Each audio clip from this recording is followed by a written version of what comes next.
Hello बच्चों, हम class 7th का पॉलिटिकल साइंस कर रहे हैं और टॉपिक का नाम है अ शर्ट इन द मार्केट। तो हम कल वीवर्स और मर्चेंट्स की बात कर रहे थे। हमने इसमें ये बात की थी कि जो मर्चेंट्स है वो यान ख़रीदते हैं मार्केट से, फिर वो यान किनको देते हैं, वीवर्स को देते हैं और उनको ऑर्डर के बेसिस पे बताते हैं कि किस तरह का कपड़ा बनाना है। तो जो वीवर्स है वो जब फिनिश प्रोडक्ट तैयार करके मर्चेंट्स को देते हैं, तो मर्चेंट्स वो फिनिश प्रोडक्ट लेके कहाँ जाते हैं, मार्केट में उसे बेचने को। तो जो वीवर्स हैं उनको दो एडवांटेज ये होते हैं कि उनको एक तो यान ख़रीदने के लिए पैसे खर्च नहीं करने पड़ते, और दूसरा ये कि जो वो फिनिश्ड प्रोडक्ट बनाते हैं उसको बेचने का भी इनको टेंशन नहीं होता है। तो उनका काम बस ये होता है क्लॉथ बनाना। जो फिनिश्ड प्रोडक्ट का काम है, मतलब फिनिश प्रोडक्ट को कैसे बेचना है, वो किसका काम होता है, मर्चेंट्स का। तो यही सब चीज़ें, मतलब ये जो डिपेंडेंस है ये वीवर्स का मर्चेंट्स पे, तो ये तो लाजमी है, क्योंकि जो मर्चेंट्स है वो एक तो रॉ मटेरियल भी इनको लाके देता है वीवर्स को, और फिर से मार्केट जाता है ये फिनिश प्रोडक्ट बेचने को। तो हम इसमें कह सकते हैं कि जो मर्चेंट्स है उसके पास बहुत ज़्यादा पावर होता है, क्योंकि वो एक तो वीवर्स को एक तो यान ख़रीद के देता है और उनको ऑर्डर पे बोलता है कि आपको इतना, मतलब क्लॉथ बनाना है, किस टाइप का क्लॉथ बनाना है। तो जो वीवर्स है उनको डिपेंडेंट रहना पड़ता है मर्चेंट्स पे। तो जो मर्चेंट्स है वो ऑर्डर्स देते हैं वीवर्स को कि आपको इस तरह का कपड़ा बनाना है, और वो उनको उस फिनिश प्रोडक्ट या क्लॉथ के लिए बहुत ही लो प्राइस देते हैं। तो वीवर्स जो होते हैं उनको मतलब ये भी पता नहीं होता है कि वो जो ये क्लॉथ है वो किसके लिए बना रहे हैं, मतलब किसके लिए बना रहे हैं, या इसको किस दाम पे मार्केट में बेचा जाएगा। तो उनको इससे कोई फ़र्क नहीं पड़ता है ना, उनको ये सब पता होता है।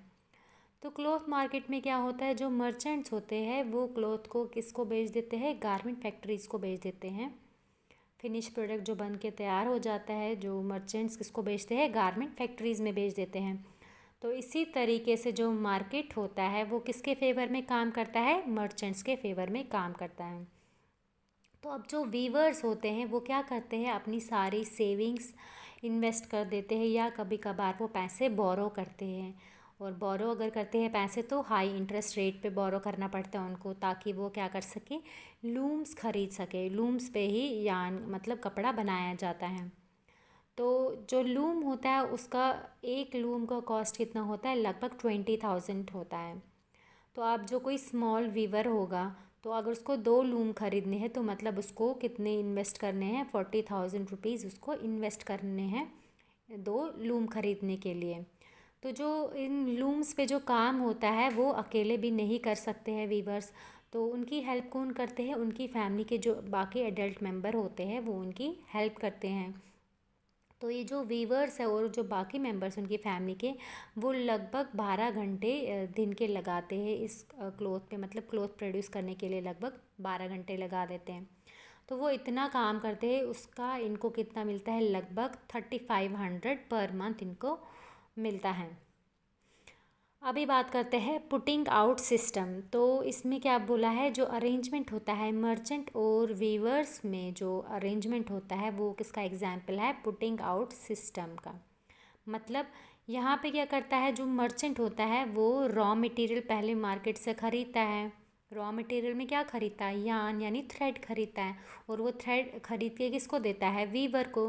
वीवर को क्यों देता है, क्योंकि वीवर उस थ्रेड से क्या बनाता है, फिनिश्ड प्रोडक्ट बनाता है।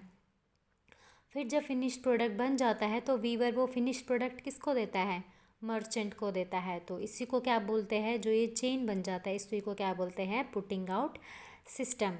तो ये जो सिस्टम है ये इंडिया के ज़्यादातर वीविंग इंडस्ट्री में प्रेविलेंट है। तो आज के लिए इतना ही, इसके आगे हम कल कंटिन्यू करेंगे। Thank you.